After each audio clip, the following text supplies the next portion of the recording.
ప్రజలందరూ కూడా కింది నుంచి పైదాకా సంపన్నుల నుంచి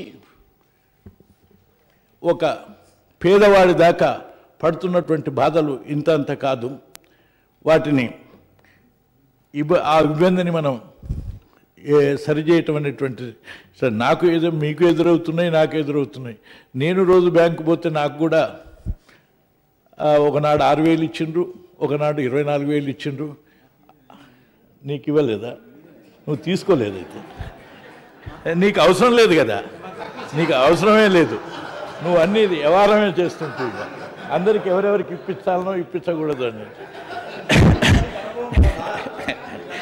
అయితే దీని బాధ ఏంటంటే నేను హాస్పిటల్కి పోయినా, ఓ పేషెంటు టక్కున ఇబ్బంది పడుతున్నా, ఇప్పుడు 10,000 తక్కువనే అన్నాడు.